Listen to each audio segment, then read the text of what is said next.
We've held a whole bunch of book tournaments on Twitter for our channel, with viewers and followers voting for their favorite books in numerous categories. Some people have dismissed these. It's just a popularity contest. Yes.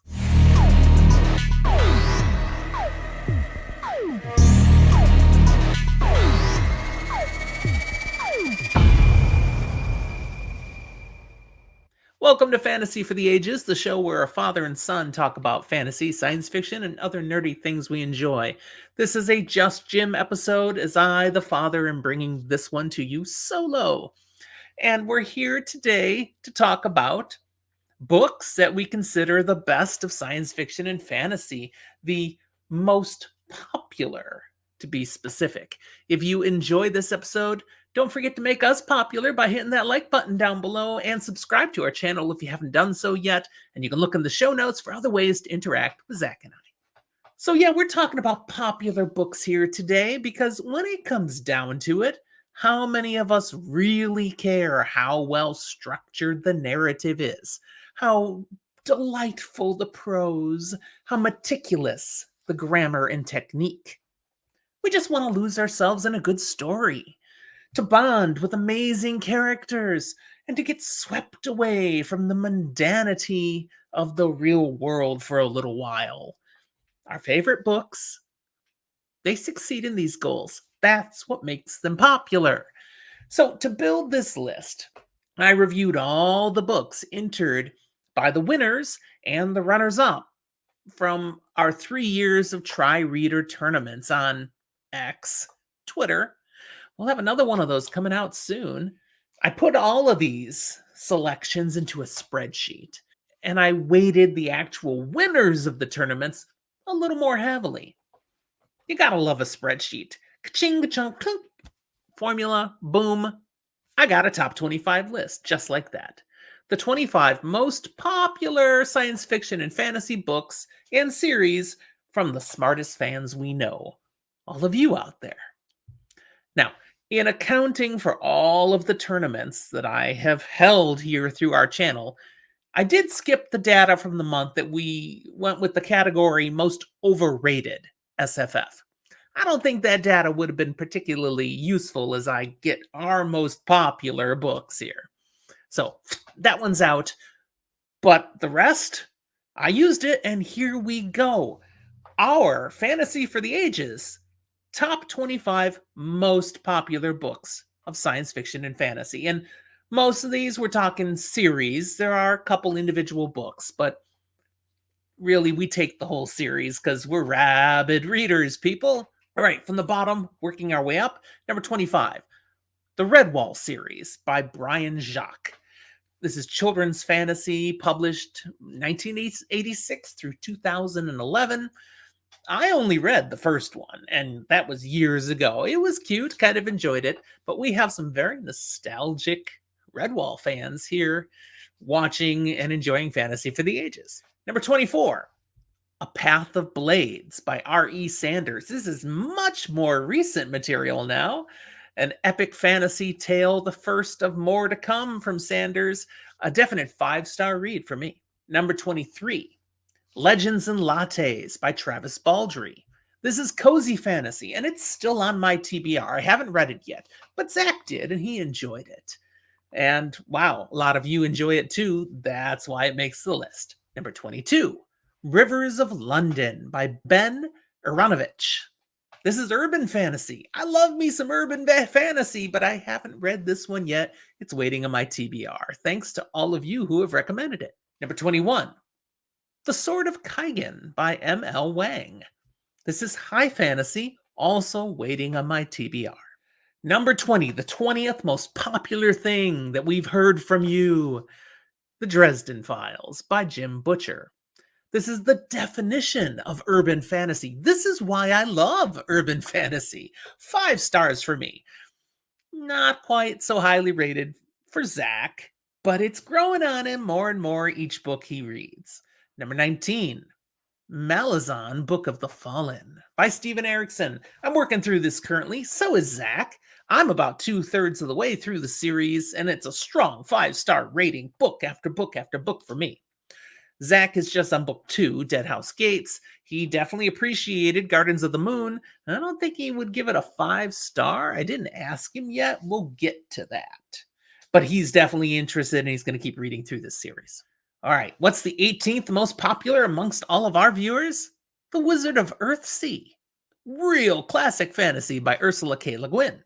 Classic epic fantasy that I somehow missed. I've never read any Le Guin, so this is on my TBR. The whole Earthsea Quartet is waiting for me someday. We'll see if I get there. Number 17, one of the granddaddies, The Hobbit by J.R.R. Tolkien. This is foundational epic fantasy. A 4-star for me, though. Back when I read it, it was 5-star, but this one doesn't hold up quite as well as some of the older ones do. I mean, it's still significant, important, but I don't know, it's a little bit too dated now compared to other fantasy. So don't lynch me. I'm just not able to give it a 5-star anymore, but it definitely was back in the day. Speaking of not lynching me, well, number 16 is the Gentleman Bastard series by Scott Lynch. That's, I think, how that word crept into my mind. Zach has enjoyed this fantasy series thoroughly. More books are potentially coming out from author Scott Lynch. I haven't read any of them yet, but a lot of you have. And you've told me how great they are. They're on my TBR, and I am trying to get to them before the end of 2024. At least the first one, The Lies of Locke Lamora. Number 15, our 15th most popular, listening to all of you, is The Kingkiller Chronicle by Patrick Rothfuss, the highly contentious, unfinished high fantasy trilogy. I've read the first 2 books, the only 2 books. I've also read the 2 novellas. I enjoy these for sure, but, I enjoy them more when I'm reading them than afterwards when I'm thinking about them. Weird, huh? So it's a 4.5. They're really good, but I don't feel like giving them a 5 afterwards. I'm weird. 14th most popular, The Green Bones Saga by Fonda Lee. Wow, some of you guys go all off on this one. Again, urban fantasy, so it's definitely piqued my interest, but it is still on my TBR. It's moved up quite a ways from where it started on my TBR because I keep hearing such good things. 13th on my list, The Locked Tomb series by Tamsin Muir. Zach is reading this series right now. Space fantasy. It's buried on my TBR. So if you guys really love this, keep talking it up. You've won Zach over. He's checking it out. I need to hear more, I guess. But a lot of you do seem to like it. That's how it ends up all the way at 13, according to the magic of spreadsheets. Number 12, The Broken Empire trilogy by Mark Lawrence. I first heard of this through our Twitter tournaments. I have read this trilogy. 5-star grim dark for sure. I loved it. I mean, Jorg Ankrath, man. Oh, what a character. Number 11 in popularity amongst all of you, The Red Rising Saga by Pierce Brown. Zach loved reading this back in 2023. I'm reading it now. I'm about halfway through book 5, Dark Age, with book 6 waiting in the queue. And the final book, book 7, is expected sometime in 2024. So I do hope to finish this series. It's as excellent as many of you have promised. I've even got my wife reading it now. She's on book 2. All right, we're to the top 10. The most popular books of all of you who follow our channel, at least as far as we can tell from what you send to our tournaments. Number 10 is a standalone book. Good Omens by Neil Gaiman and Sir Terry Pratchett. A quirky, standalone fantasy novel. It's kind of hard to pin it down to just one particular subgenre of fantasy. I haven't read it yet. Zach has. He totally enjoyed it. He's not sure I will, but I'm still going to read it at some point. I might get to it here in 2024. Just depends how, if I keep falling behind on my goals, I won't make it yet, but I'm hopeful. Number 9. First Law by Joe Abercrombie.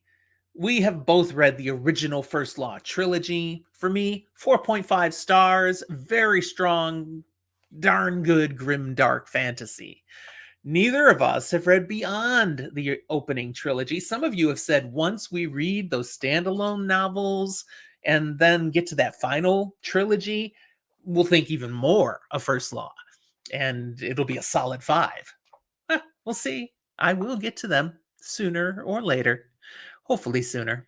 Number 8, most popular, according to all of you, The Dune Saga by Frank Herbert, and then continued by Brian Herbert and Kevin J. Anderson.